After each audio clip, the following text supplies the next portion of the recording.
Welcome. I'm your host, Conrad Chua. If you're new to the show, you can put your questions in the comments field, whether you're watching us on LinkedIn, YouTube, or Facebook.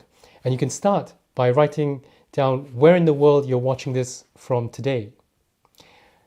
One of the biggest stories in the past 30 years has been the rise of China's economy, from Deng Xiaoping's economic reforms to China's accession to the WTO. China has become the world's manufacturing powerhouse. The economy has grown, and millions of Chinese have joined the global middle and upper class. However, it looks like the big story for the next 30 years could well be a great decoupling. America now increasingly sees China as a strategic threat. And it's the one issue that both Democrats and Republican leaders seem to agree on. And this is really going to have huge implications for companies that have built vast operations or rely on China for their markets. Today's guest will help us understand some elements of what's going on in China and help us understand how to view some of the things that happens in China. Chris Marquis is the Senior Professor of Chinese Management here at CJBS, and he's written this book, Mao and Markets, about the communist roots of Chinese enterprise. And we'll be giving out a copy of his book later on. So welcome, Chris. Thanks so much for having me, Conrad. Really looking forward to our discussion. So Chris, you mentioned in your book that China to the US is like a Rorschach test. So what do you think America gets wrong about China? Sure, that's a really interesting question, and I appreciate you using. I really like that metaphor that we came up with in the book. And so, a Rorschach test, are these ink blots that psychologists use and others use to sort of see, do you see a butterfly or some other object? I mean, there's some way to sort of understand, I guess, sort of psychological processes. But the idea being that, you can see many things. And I think this is one of the things about China that I think has been, puzzling to the West and a challenge to US policymakers, US, government, business leaders, is that people have a lot of preconceived notions about China. You look at reading the media in the West, it's a communist dictatorship. You read about these amazing tech companies. And so China is such a vast and big market, big country. There's all kinds of stuff going on, here and there, different things in the cities versus the countryside. And so basically almost every point that you can think of, actually, you can point to an example of that in China.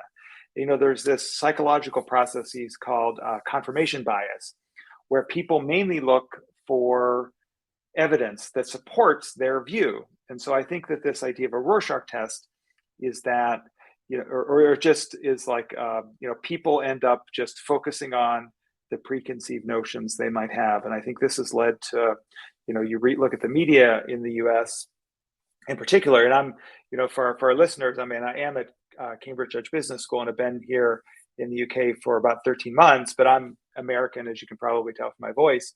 So I use a lot of sort of American examples. Apologies for that. But I would take students every year, and by prior institutions, I was at Harvard for 10 years and Cornell for 7 years. And many of those years, I would take students to China. And invariably, one would sort of take me aside during the trip and say, China is not really a communist country, because what they saw, they were expecting, based on their preconceived notion, to see, I don't know what they expect to see, very Stalinistic type buildings and people on bicycles and, people wearing Mao suits. I'm exaggerating a little bit, but they did not expect to see the amazing infrastructure, vibrant markets, huge skyscrapers, high-speed rail that rivals anywhere in the world. And so, I guess what I'm suggesting is that, we need to actually try to understand, and in the book, China in a social science and in some ways from first principle ways, as opposed to taking our preconceived notions and finding evidence for them. So you mentioned in the book many entrepreneurs who have come up through, let's say, lived through the Cultural Revolution and built incredible enterprises. And you talk about how they've imbibed a lot of Mao Zedong's ideology. How would you say Mao's ideology manifests itself in these entrepreneurs' lives or their careers in building their businesses? Sure. Yeah. So I can say I can certainly talk about how it manifests. But let me start actually, if you don't mind, a little bit with how it might end up having an influence, because this is I think an area where the Western observers in the U.S. have trouble understanding China, because we have our ideas of markets, and and traditional economic theory is that the more you economically liberalize, the more you're going to actually become more politically liberal or more democratic. And I think this is, as you mentioned, since Deng Xiaoping and opening up of China's economy, the idea was that a very much, I think, wishful thinking that as China opened its markets, that actually it become politically more liberal. And what we try to unpack in the book is that there is a unique political economy that actually has a very foundational ideas that relate to early teachings of Mao and the CCP, and that this has then been infused with the economy in a way that it's, it actually has different characteristics than we would expect based on, based on economic theory and what we have experienced in the West. And so, so you asked about these traits in some ways in these entrepreneurs, and I'll say a little bit just to, before. I'll probably pause actually after saying this, so you might want to ask a follow-up, so I don't sort of ramble on for too long. But there is a lot of research that has looked at how socialization processes affect leaders, individuals, politicians, business folks, mindsets. And so, if you think about people that, let's say, they've joined the Chinese Communist Party of China, which is about 100 million people out of about the 1.4 billion people in China. They've gone through a variety of years long, frequent meetings, readings, writing reports, writing self-criticisms, meeting with mentors. And all of this actually affects the way that people, think, actually. And there's a lot of research that has shown this. But layer on top of that, actually, educationally, there is a lot of sort of Maoism, Marxism, Leninism taught throughout the curriculum. I mean, one of the, there's a lot of personal anecdotes that I have that sort of got me interested in this topic. One of which was, so probably 5 or 6 years ago when I was at Cornell, I was on a PhD admissions panel, and I was scrolling through someone's, file, and the Chinese characters Mao Zedong sort of popped off the sort of page at me. I'm like, oh, that's interesting. And it was actually Mao Zedong Sishang was a class that this student had taken applying to a PhD program at Cornell. And Sishang is like sort of theory or thought, I guess. It's the best way to translate that. So what surprised me, though, was sort of two things. One, this was a required class. So this was a required university class. Students had to take classes in Maoism. And I went and then looked at many other Chinese students' transcripts, same exact thing. Sometimes the classes were labeled a bit differently. And I learned actually that all throughout education in China, the students have to be taking classes in Maoism. So this is something that another sort of mechanism through which these ideas or spread. Another thing that sort of surprised me is that actually you look at the English transcript, and it was actually translated as Chinese philosophy. That was the that was sort of what was actually presented on the sort of certified English transcript. So there's lots of movies, propaganda from the existing government, sort of government and CCP. There's red tourism that's promoted, where people are asked to go, or sort of promoted to go to different revolutionary sites. So there's a lot of, I would say, cultural work around actually continually reinforcing these ideas and principles. So that's sort of actually, one cultural way that they get sort of infused into the society. All right. And we'll talk a bit more about what those principles are in a minute. But just want to encourage people, I see some comments, there's some discussion going on in the comments. But really, if you've got any questions for Chris, please put them in the chat or comments field, whether you're watching this on YouTube, Sure. LinkedIn, or Facebook.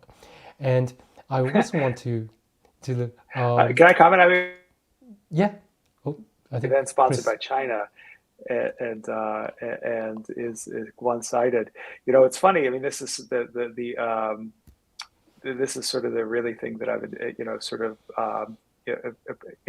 appreciate about the reaction to the book is actually that this book, or sort of in the research underlying it, has been roundly denounced by a number of very nationalistic Chinese, and then I have something like this where people think the opposite. Our goal is actually to study a topic from a social science perspective, and the fact that actually we're getting, sort of from Chinese nationalists that we're horrible, and a question that we're sponsored by China, I think, says that we're sort of meeting our objectives, that actually trying to be sort of nuanced and balanced. So that one sort of stuck out to me as sort of I haven't actually never, if you sort of actually read the book and what I wrote, I think you might think the opposite, but that's the first time I've seen that, which is why that sort of popped out at me. Karina, I can declare that we're not sponsored by anyone, but if anyone wants to sponsor this show, just get in touch with me. But Karina, if you have any other sort of viewpoints, please put them in the comments, and we can take that as we go along. And as Chris was saying, obviously, if you can go and read his book, and we're going to give one copy today. So if you want to enter your name for the free giveaway, just write #Mao Markets. That's got to be one word, Mao Markets, in the comments field, and we'll do the giveaway at the end of the live stream. So remember #Mao Markets if you want a copy of Chris's book. Chris, in your book, you talk about some of these ideological drivers that sort of guided some of these entrepreneurs, whether that's Jack Ma, people who built Huawei, etc. What are some of these principles? Sure. So in the book we look at. I'll just sort of take a step back for a second and talk about the three different sections of the book. Mention those, and then use two of them to sort of unpack it. So the one is ideological principles, which I'll say a little bit more about in a second. Includes a variety of military principles. The second is campaigns, such as the Great Leap Forward, the Cultural Revolution, and then something called the Third Front. And the third is then a variety of political institutions. I'll hold off on those for a second. So, the first is that there's a variety. Mao very much was trying to, in some ways, restore China's place in the world. There was this so-called sort of century of humiliation, which had occurred from the 1840s with the Opium War up through the sort of world wars, that seen that Western countries had sort of overtaken a number of different areas in China and sort of subjugated China. So he was trying to actually, he was very nationalist, trying to make China stand up. So we actually look at how the entrepreneurs actually follow many of the nationalist principles of Mao. And it turns out that sort of if you're sort of socialized into the CCP, particularly during Mao's period, you are much more nationalist as a entrepreneur. Another just sort of interesting set of military principles that were important is that there's something, one strategy that Mao used called surrounding the cities from the countryside. So traditional Marxist-Leninist revolutionary theory, I guess it would be called, was about finding industrial workers in cities, and those would then be, the population that was very active to, have a revolution. Marx was in England, where there's a lot of industrial workers that actually worked relatively well in the Soviet Union, but China actually did not have a lot of city industrial workers. And I think for a long time, the CCP tried very hard to mobilize people in cities and actually failed. And so Mao ended up actually having this idea, like I could actually mobilize the people in the rural areas.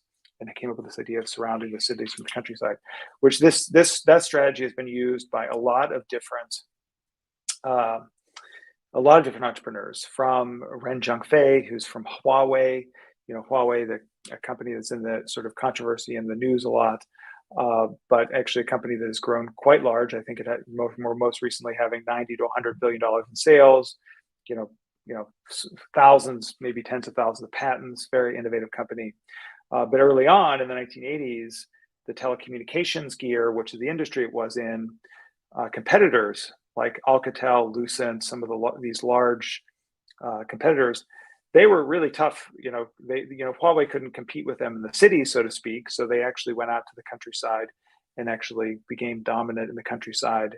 Pinduoduo, which is an online marketplace in China, did the same thing, because Alibaba, JD.com are the dominant forces in the large metropolitan areas, and so that company focused on the third and fourth tier cities and the countryside. So these military strategies and also just ideological strategies. And I should note, I think to that one comment, suggested that we were somehow saying this was good, and we're not saying things are good or bad. In many cases, following what we show through rigorous statistical examination, of looking at thousands of entrepreneurs, thousands of companies, is that many times these companies are acting not in their best interest. They're actually acting in ways that hurt their long-term economic viability, but they have this deep cultural set of ideas based on their early socialization. Great. Chris, I'm going to ask you a few questions about that, but sure. Maybe if we can take this comment from Dai, who says, sure, are you glossing over, a lot of the suffering that Great. following Mao's or Mao's leadership actually created? So the Cultural Revolution, the Great Leap Forward, all this mass failed industrialization that was tried. Yes. Yeah, no, thank you. I'm glad I saw that comment in there, so I'm glad that you brought up, because this is something that's really very, very important. And I was already had expanded on that last answer so long, so I wanted to hold off. So yeah, the middle part of our book looks at these campaigns that Mao has done, where there's Great Leap Forward, which for I'm sure many of our listeners know about this, but some may not. So this was an attempt at rapid industrialization that was very poorly designed, very poorly executed, where Mao collectivized agriculture and tried to actually have individuals in their backyards produce things like steel. Huge failure, ended up leading to a famine in which 40 million people perhaps died. And many others, obviously, if 40 million people are starving to death, I mean, hundreds of millions of people are basically hungry. The Cultural Revolution was after that. And so it was late 50s, early 60s when the Great Leap Forward and Great Famine were, and then mid 60s to mid 70s, Mao died in 1976, which effectively ended the Cultural Revolution. It was a period of sort of institutional upheaval where, basically the traditional political leadership was subjugated to revolutionary groups. Red Guards are the most famous, where these sort of roving groups of teenagers and children, some of them armed, would persecute their teachers, sometimes their parents. Part of this was actually a lot of urban kids being so-called sent down to the countryside. It's estimated that about 2 million people died in the Cultural Revolution. So this is important to sort of obviously acknowledge and not try to sweep under the rug. And so, anyway, I'm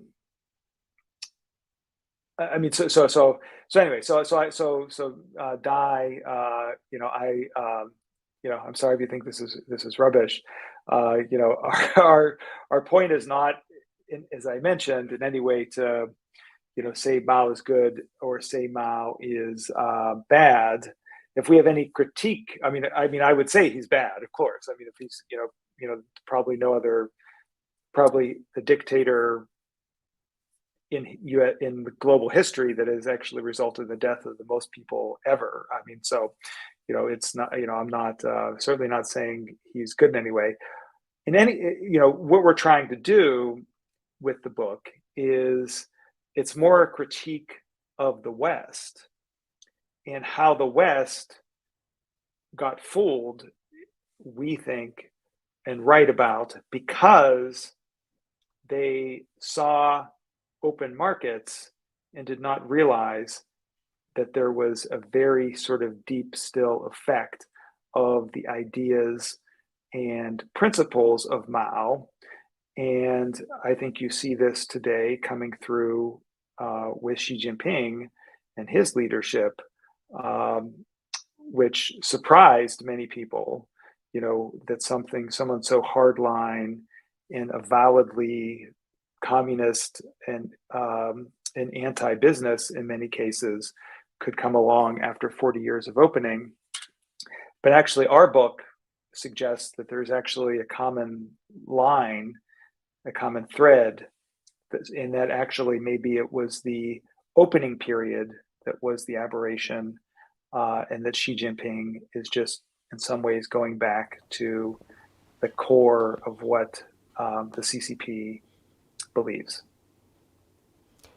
And we've got Charles here, who obviously I think has read your book and talks that Okay. these very traumatic events have obviously influenced the whole several generations of entrepreneurs, but also people in China. But Chris, you talked about Conrad, if you would mind, this just very, very quickly. I don't want to because and what we do in the book. So actually, there is longstanding literature in a lot of different disciplines looking at how early history with tragedy ends up influencing later action. So, for instance, there's studies in the U.S. context looking at the Great Depression and how people that lived through the Great Depression, leaders, actually end up leading their organizations differently. And so this is part of what we look at here, which I appreciate Charles asking this or noting this. We look at how actually living through these horrible experiences, affects, ways in which the companies or, sort of the entrepreneurs later sort of lead their company. So thank you for pointing that out, Charles. But on this point, you mentioned how you think Xi Jinping is sort of the continuum, and it was the opening that's an aberration. How do you feel like how has these strands of ideologies survived from Mao till now? Given that we see with every new leader, they try to put their own imprint, their own mark, and part of that is ripping up what the previous person did to and a lot of it is to consolidate their own power. So how have these ideological principles managed to survive so long, where when there was so much suffering that people associate in the past with those principles? Yeah, no, that's a very good question, and I think this is something where I think China has differed a bit from the Soviet Union. I mean, so this, and actually, there's this new theory or new sort of principle in China called historical nihilism, which basically makes it illegal to say bad things about the CCP's past and Mao actually explicitly. To your question, there has been a continuity in principles with the leaders post Mao. So Deng Xiaoping is very famous for for reform and opening. Well, actually, in the late 1970s, early 1980s, when this actually ended up getting written in the Chinese Constitution, what Deng articulated is he described it as two basic points. Reform and opening was the second basic point. The first basic point had this list of actually a set of principles, which are maintaining Mao Zedong thought as the center of the CCP, sort of the CCP leadership in all aspects of society. There's four of these, points that basically are about, very strongly maintaining these principles that date from Mao's period. So again, this is, I think, where I think that there's this confirmation bias that we have. So we see open markets because that's like us, but actually ignore the deeper political line.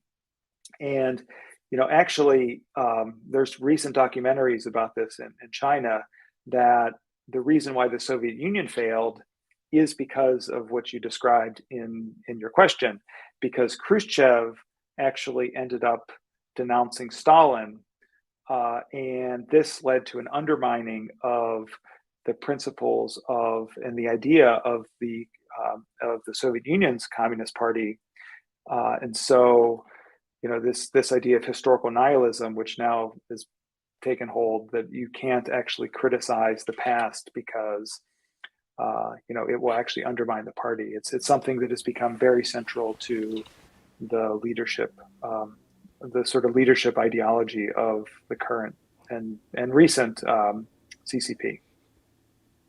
So I can see how people who've grown up in this sort of environment would still hold very strongly to these principles. But do you feel that these communist ideology is still very strong amongst a younger generation of Chinese, entrepreneurs who have grown up in an era where markets were open, they could travel, they've adopted many Western practices, Western brands are easily available? Do you still see that the case with a new generation of Chinese entrepreneurs? Yeah, that's a good question. So the findings that I'll sort of say sort of two things. So one, the findings from our studies around this do suggest that the entrepreneurs that were socialized into the CCP after Mao's death, and just people non-CCP members that are entrepreneurs, actually had a less less strong. They were less red, so to speak. That we actually, a number of our academic papers underlie this research, find that. However, I will say, in the last number of years, there has been a tremendous uptick in sort of nationalist, and even Mao, explicitly, invoking Mao among the youth in China. One of the events that you saw this very clearly was when the U.S. Speaker of the House, Nancy Pelosi, went to Taiwan. The outpouring of outrage by the CCP and the people in China, and a number of entrepreneurs have really sort of kowtowed, so to speak, to the CCP. You mentioned, some of these international ones. So, ByteDance's, CE ByteDance, which owns, TikTok and Douyin, the Chinese version. I believe he's educated abroad, but, recently has sort of pledged fealty to the CCP. Maybe he's doing that to sort of save his company, certainly. But I do think that the overall trend in population under Xi Jinping in the last 4 to 5 years has been increasingly nationalist, and I think that the propaganda and tools the government uses are trying to rally the people behind the flag. So, Chris, maybe we could take this question from Vimao, and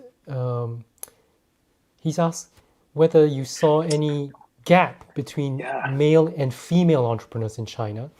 And the second question would be whether connections with the CCP influence business success. Sure. Good questions. So the second one, I'll just very quickly say, so connections with the CCP definitely has been studied widely and suggests there's a variety of success measures that you can see for companies that have CCP connections. So that's in some ways why we wrote this article, because the dominant view or write this book was that there was this was just all about economic opportunism. Basically, people were affiliated with the CCP to in order to just sort of make money. And I think we show through a variety of ways through our different analyses that, certainly there is an economic benefit, but there's also much deeper ties as well. To Vimal's question, which is a really good one. So we do not explicitly study gender issues in our research that we do in the book, but I will say a couple things about that. So one, sort of a somewhat ironic point, is that there is a very famous phrase from Mao called "Women hold up half the sky," which is sort of very well known globally. It's funny, Joe Biden, when he announced Kamala Harris as his sort of vice presidential running mate, he used that phrase, "Women hold up to half the sky." I don't think that Joe Biden knew he was quoting Mao in his speech. I mean, it's come sort of be part of the common common parlance around the world, as it's actually gender equality and dynamics are really important. My sense from other work that I've done and other reports that I've read is that despite that rhetoric, that actually there's a huge gender gap in China. This came out most recently in, the Chinese Communist Party just had its 20th Party Congress, where the sort of leaders in the Congress and Politburo were set. And within the group of top 24, 25 leaders, for the first time, so usually there was like one or two women in that. For the first time in maybe 25 years, there was no women. If you look at the leadership of top Chinese companies, very few numbers of women. So, we don't actually touch on that the issue of gender in the book. Maybe we should have. Maybe it's an additional set of research we can do. But from all this, I can say that actually, despite Mao being credited with this saying, gender inequality is, a serious issue in China and appears to be getting even worse under Xi Jinping. I wanted to just ask you a follow-up question on Vimal when he asked about connections. How did you figure out that people actually believed these ideological principles versus just signing up to the CCP so that they could gain access to a party official to get licenses or more favorable deals? Sure. Yeah, so this is something where, and I think that there's a variety of different types of research that one can do. And a lot of research, and I think it's many that sort of maybe suffers from this confirmation bias. You're just sort of interviewing people, and people. In some cases, people be very honest with you, but in some cases, maybe they just tell you what they think is socially appropriate or what you want to hear. So, I think that while interview and ethnographic research is important, actually using sort of like large scale data um, and statistical techniques are a good sort of pairing with that. I think that you can hear sort of the stories and examples from interviews and then using statistical techniques. So what we do in the I would just put this very simply. It's a little more complicated than this, but so if you think about we can look across thousands of entrepreneurs, thousands of businesses and business leaders, and if you think about maybe like four different types. So there are people that were before Mao died, were socialized into the CCP, joined the CCP, one type. Another type were people also during that same era, so cohort mates of those people that were not CCP members. And then after China, sort of had the reform and opening, were socialized in the CCP, and those that were, sort of in that cohort. So these four different types, and we can then look at the behavior of those leaders and their businesses subsequently. And consistently, what we find across, lots of different outcomes, many of which are actually against the economic interest of the actor, is that the individuals that were socialized in the CCP during this early Maoist time are they're much more likely to follow sort of these Maoist principles of, they're very anti-foreign. They interestingly also are very much more involved in their sort of supporting their employees and communities. So those are a positive. So that's, you can't, it's like, it's very, very hard to get underlying ideology because, people will, you can't just rely on what people tell you. So, this is one way through statistical techniques to sort of, understand behavioral outcomes that then connect to an underlying set of interests. So, Chris, you talk a lot about how these entrepreneurs have imbibed these principles, and if I look at companies like Alibaba, Tencent, these entrepreneur principles really trickle down throughout the entire workforce. Sure. Now, as these companies grow global and go outside China, is that kind of socialization actually translatable? Because once these companies have to recruit from people in the UK, Europe, US, who may not want to be part of that kind of experience, is that Sure. a difficulty that you see Chinese companies facing when they go beyond China? Yeah, that's a really interesting question. Traditionally, the thinking has been so. I mean, there's so many amazing Chinese companies that have succeeded. Some of the most innovative, highest growing, fastest growing companies in the world are Chinese. However, most of them actually have had that growth in the Chinese market primarily. If you compare companies from Korea or Japan that have actually been sort of global cultural forces in the automotive industry or in various culture industries, it's very different than companies like Alibaba that you mentioned or Tencent. ByteDance and Douyin has been, and with TikTok, which is a counterexample. But for the most part, Chinese companies are seen as struggling with globalization more so than from other countries.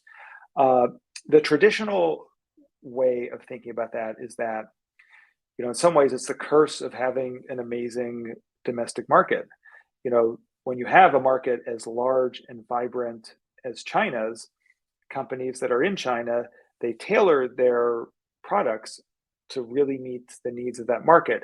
And then because of cultural gaps, it's harder for them to go out. But this idea that maybe sort of the management ideology of those companies is another challenge, is something that I think is very plausible. And if you look at SOEs, so state-owned companies in China, which also are some of the largest companies in the world, they have tried very much to go out, and they've been more successful. I mean, there's more of them present, but also typically are seen as having wasted a lot of money and been pretty inefficient in their globalization. So I think that's an interesting hypothesis, so to speak, and I think it's very plausible, and I think it fits with the data where actually there's not a lot of Chinese companies that have been as successful globally as many other countries' companies. So we'll have one final question before we do the giveaway. And as a reminder, if you haven't done so already, just do the hashtag Mao Markets, and we'll do the draw very soon. But this is a comment, and I'll change it into a question here from someone Sure. on LinkedIn. Why did you choose to write about Mao and everybody, and not Deng Xiaoping, who opened China and is credited with really getting China to become this global economic powerhouse? Sure. Yeah. And I think, this is a great, and I think it ties back to our initial discussion of, the common narrative is that, China has opened up its markets, and this means it's going to be a much more open society. And I think that, the West has really overemphasized the opening market effects of the Deng era. I mean, it's led to, as you mentioned in your opening, Conrad, I mean, it's led to amazing economic growth. No doubt about it. However, I think that understanding how to compete in China for a businessman, or even politically, how to understand it, I think that the Maoist aspect has been really very much ignored. And I think as a result, people don't know how to deal with Xi Jinping and his policies. And secondly, I would emphasize that, even though, as I mentioned, Deng had his reform and opening, there's also, that was also one pillar. And again, I think, we in the West, we're more likely to look at that pillar because it looks like China's becoming more like us. Businesses like it because it looks like it's going to unlock these amazing markets. But, it really, I think, has systematically ignored the political elements. And I think that's what's important to try to understand better now, to understand how to deal with China and the CCP under Xi Jinping. Well, thank you so much, and thank you to all our viewers. It's time to do this draw. So if I can just get this up. So I should have a drum roll for this.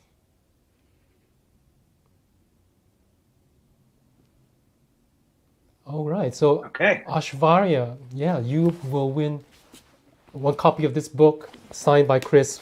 Is going to be coming to you in the next 1 or 2 weeks. So thank you so much, Ashvarya. Great. And thank you, everyone, for joining and your really thoughtful and interesting questions. And Conrad, thank you for hosting this and your questions as well. Well, thank you so much to Chris and to all our viewers for your time and also your questions. Our next episode is about AI and robots. So we'll be featuring Arti Heinle, the co-founder and CTO of Starship Robots. If you're based here in Cambridge, you would have seen these very lovable, cute-looking delivery robots going around the streets delivering groceries. I ordered some, and I was amazed when it opened up and it started playing Beyonce. But they're also in other cities in the UK, and I found out they're in more than 30 college campuses in the US. So Artie will join us and he'll tell us what's going on in the world of autonomous robots and what has he learned from being a co-founder first of Skype and now Starship. He'll also be joined by an alum, Shinichi Nikuni, who will talk about why his VC fund invested in Starship and other tech companies in the Nordic regions. So please join us on 1 week from now, next Friday, 10th of February, at our usual slot of 12:45 UK time. So till then, stay well, and we'll see you then.